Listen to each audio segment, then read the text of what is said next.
안녕하십니까. 발리번호 9번입니다. 수업 시간 시작하도록 하겠습니다. 안녕하세요 여러분. 자, 오늘도 함께 배우고 세계 곳곳으로 떠나는 사회 시간이 돌아왔습니다. 자, 우리 오늘도 이제 또 새로운 내용을 또 배워보도록 할 건데요. 저번 시간까지 우리가 자연재해에 대해서 배웠었다면 이번 시간에 우리가 새로운 단원 6단원으로 들어가게 됩니다. 그래서 6-1단원 들어가게 되는데 6-1단원의 이름 다 같이 한번 이야기해 보면서 시작하도록 하겠습니다. 자, 다 같이 한번 읽어볼까요? 시작! 자원 분포와 자원을 둘러싼 갈등. 네, 6단원의 주요 주제는 자원에 관련된 이야기를 할 겁니다. 그중 첫 번째는 자원이 어디에 분포되어 있는지, 그리고 이 자원 분포에 따른 갈등이 어떻게 되는지에 대한 이야기를 할 거니까요. 하나씩 확인해 보도록 합시다.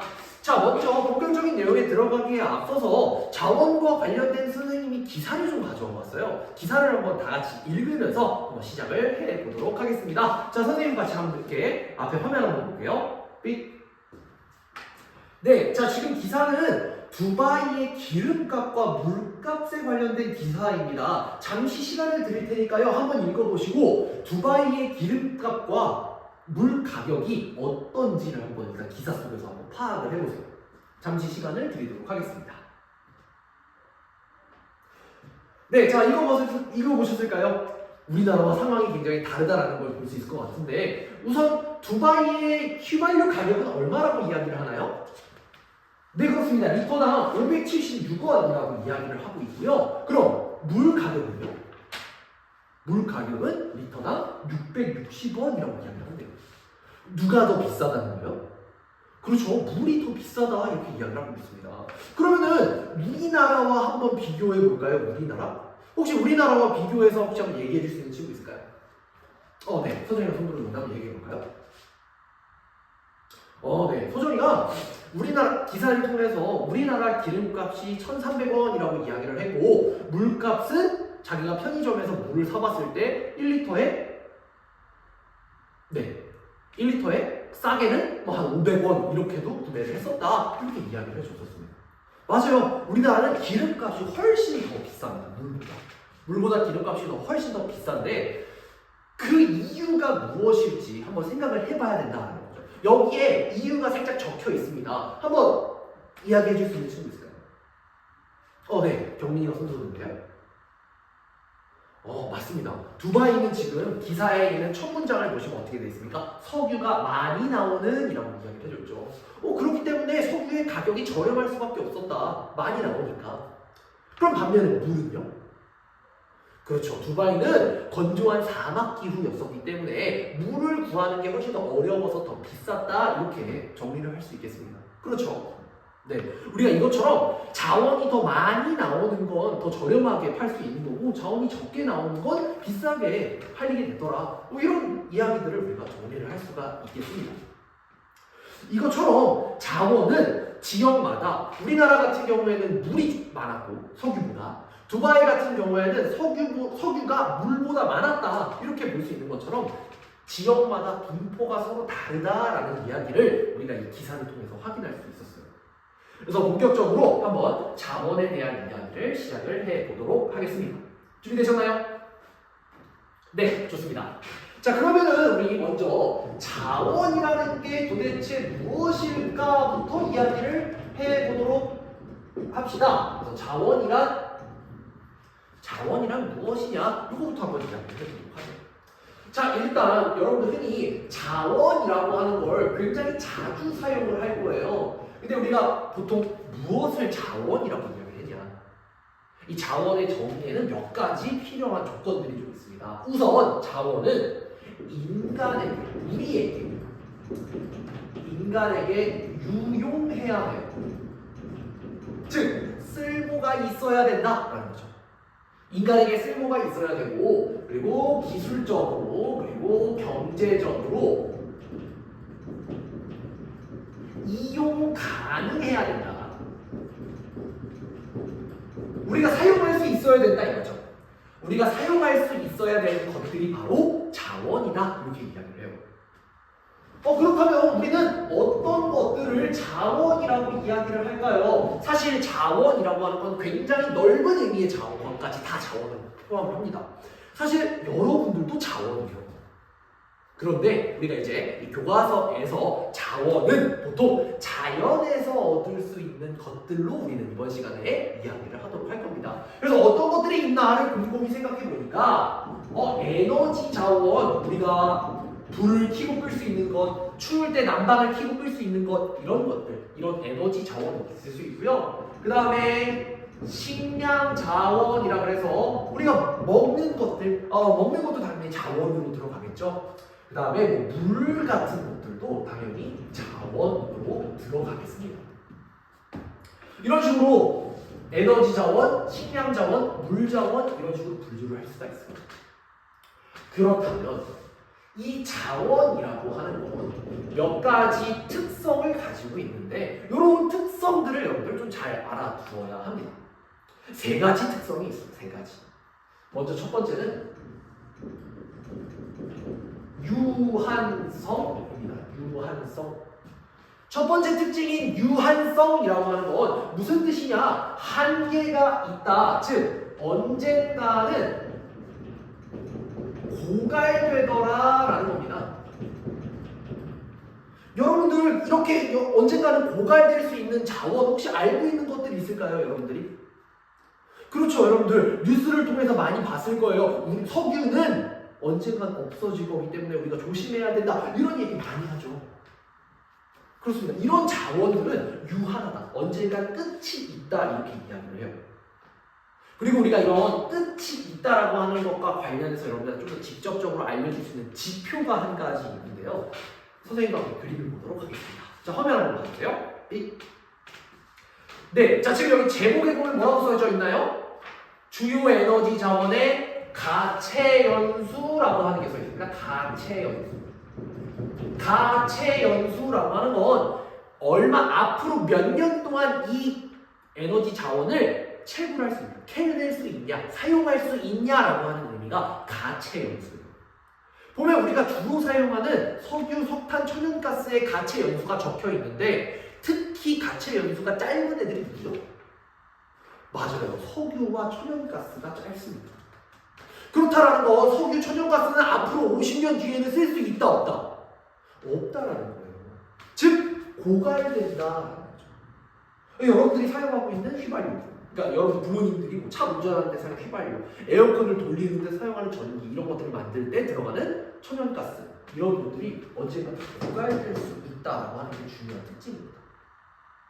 이해되세요? 네, 좋습니다. 자, 두 번째는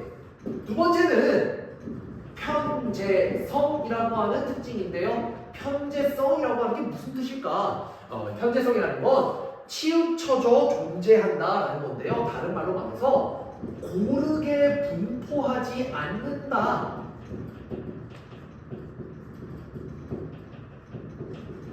즉 어떤 자원이 어디에는 많고 어디에는 적더라라는 겁니다. 우리 방금 요거에 관한 사례를 확인을 해봤어요. 수업 시작하면서. 어떤 자료였었죠? 그렇습니다. 자료 1번의 기사에서 두바이에는 석유가 많았고 우리나라에는 석유가 적었더라 이런 이야기 했었죠. 대표적인 편재성의 사례가 되도록 하겠습니다.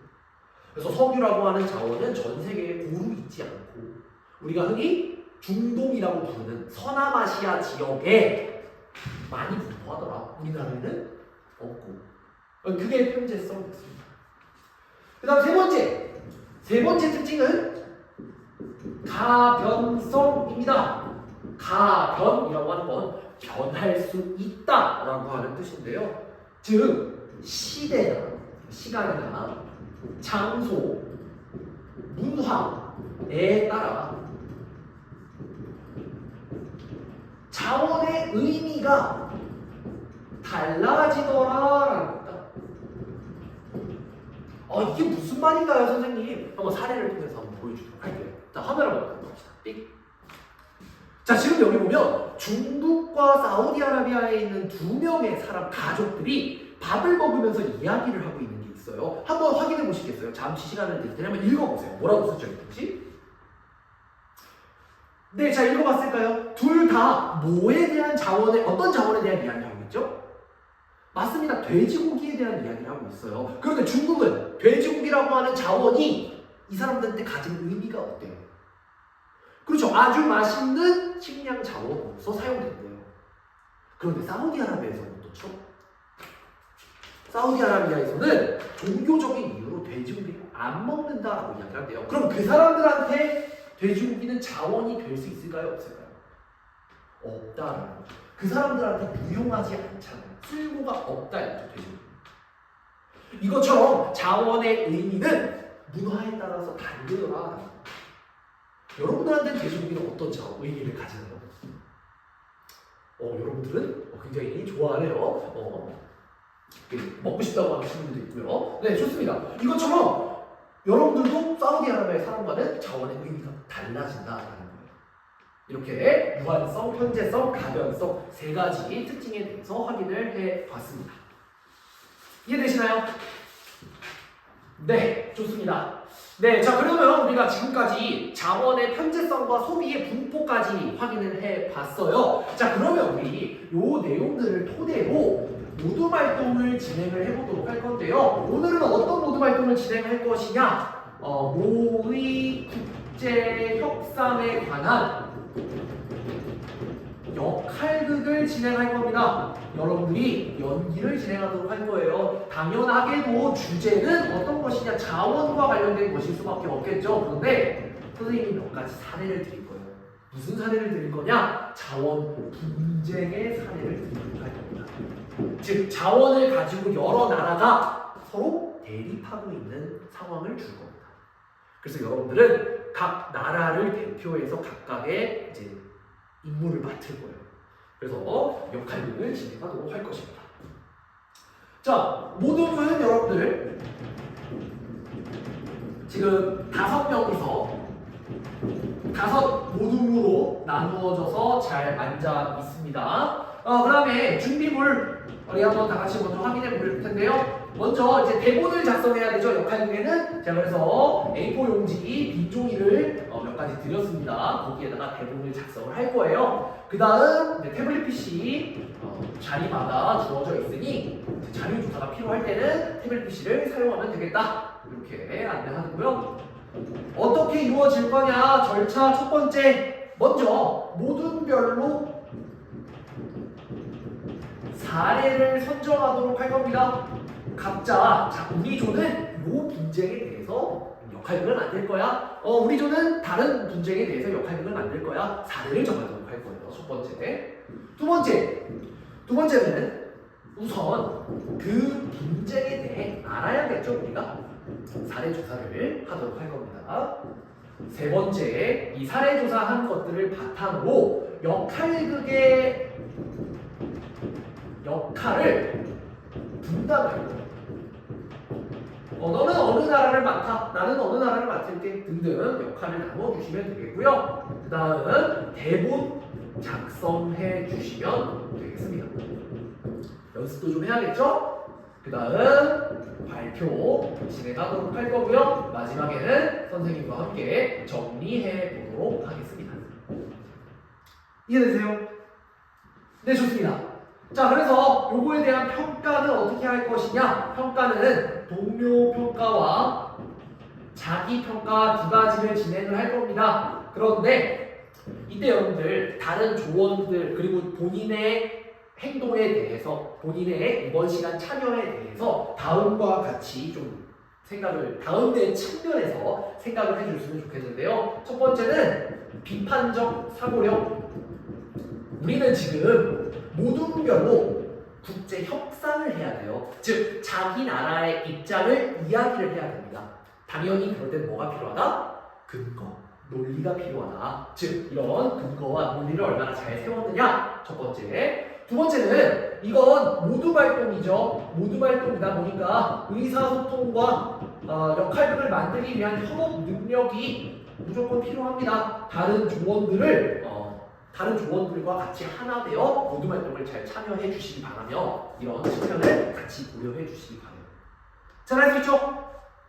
네, 좋습니다. 자, 그러면 모둠별로 일단 사례를 선정하도록 할 건데요. 자료를 제가 몇 가지를 나눠드리도록 할 거예요. 한 A4 용지 하나 안에 5개의 사례가 일단 나눠져 있는데요. 일단 모든 별로 각각의 사례를 읽고 우리 조는 어떤 거 하자라고 하는 걸 좀 머릿속으로 좀 정해두시기 바랍니다. 자, 한번 읽어보세요. 네, 자, 읽어보시면 총 5개의 분쟁을 제가 넣어왔는데요. 어떤 분쟁들이 있었죠? 네, 맞습니다. 자료 4 같은 경우에는 나일감에 관한 분쟁이 있었고요. 자료 5는 뭐였어요? 자료 5는 북극해와 관련된 분쟁. 그 다음 추가 자료 1은 뭐였습니까? 네, 추가 자료는 카스피해와 관련된 분쟁이었고요. 추가 자료 2번은 메콩강 유역에 대한 분쟁. 그 다음은 마지막은 스프레틀리 군도에 관한 분쟁이었습니다. 선생님이 아주 굵직한 문제들만 가져온 건데도 벌써 이렇게 많아요. 정말 이처럼 많은 문제들이 전 세계에 자원 문제가 이루어지고 있다 이렇게 이해할 수 있겠습니다. 우선 이 사례들을 각자 선정을 해서 조별로 분담을 하도록 할게요. 자, 잠시 생각을 할 시간을 두고 한번 나눠보도록 합시다. 네, 자, 조별로 나눠 가졌습니다. 자, 그러면 여러분들 일단 우선 그 사례에 대한 자료조사부터 먼저 해주시기 바랍니다. 자료조사는 이 분쟁이 왜 일어났는지, 어떤 나라들이 있는지 이런 것들이 들어가야겠죠. 그래서 이런 거에 대해서 하나씩 조사를 해주시면 되겠습니다. 시간 10분 드리도록 할게요. 시작! 네. 3조는 어떤 것 때문에 3조죠? 네. 카스피의 분쟁을 조사를 하고 있는데 어떤 걸 조사해야 될지 모르겠다고요? 지금 아까 방금 선생님이 했던 얘기 기억해요, 혹시? 네, 선생님이 조사해야 했던 얘기 중에 그렇죠. 어떤 분쟁, 원인이 무엇이냐, 그 다음 분쟁, 어떤 나라들이 들어가 있느냐, 그리고 어떻게 해결하려고 노력했는지 이런 것들, 이런 것들을 추가해서 조사를 해주면 좋을 것 같습니다. 특히 육하원칙, 그러니까 어디서, 왜, 누가, 언제 이런 것들을 생각해보면 그 조사를 할 내용을 생각하기 좋을 것 같아요. 좋습니다. 네, 자, 사례조사가 다 마무리된 것 같습니다. 자, 사례조사가 다 마무리됐는데요. 그러면 개별적으로 역할을 나누어서 대본을 작성하는 시간을 가지도록 할게요. 대본 작성 및 역할 분담에서 모두 분들과의 협동을 잘 보여주셨으면 좋겠습니다. 자, 15분 정도 드리도록 할게요. 시작! 네, 지금 여기는 어떤 것 때문에 지금 조별로 지금 이야기를 하고 있을까요? 저 안에서 좀 언제 높아지고 있는데 지금은 둘 다 나라가 똑같군요. 하고 싶은 나라가. 지금 이 역할 안에는 여러 개의 나라가 다 얽혀 있고 각자 나라의 사정도 다 있기 때문에 어느 한 나라만이 조사할 내용이 많다거나 이야기할 게 많다라고 국한되어 있지 않아요. 모든 나라가 다 각자의 주장이 있기 때문에 이번 시간에 우리한테 친숙하지 않은 나라들에 대해서 한번 알아보는 것도 저는 굉장히 의미가 있을 거다라고 생각을 하거든요. 그래서 이번 시간에 두 중 한 명이 양보해서 넘겨주면 다음번에는 또 이렇게 서로 양보하는 식으로 해서 조절을 해보도록 합시다. 네, 좋아요. 네, 자, 대본이 끝나고 서로 막 연습하는 모습들이 좀 들리네요. 자, 그러면 이제 발표를 통해서 한번 시작을 해보도록 하겠습니다. 자, 조별로 나와서 발표를 할 건데 다른 앉아있는 친구들은 어떻게 해야 됩니까? 네, 발표를 잘 들어줘야겠죠? 나와서 발표해 보도록 하겠습니다. 네, 자, 이렇게 해서 5조까지의 연극을 잘 봤습니다. 자, 우리 보면 역할극을 통해서 각각의 분쟁 지역들이 왜 발생했는지, 어떤 분쟁들이 있었는지, 그리고 이에 대한 해결 방안은 무엇이 되면 좋을 것 같은지를 각각의 나라의 입장을 반영을 해서 잘 이야기를 해 주었어요. 자, 다 같이 이번 고생한 서로들을 위해서 박수 치고 마무리를 하도록 하겠습니다. 자, 박수! 이상입니다.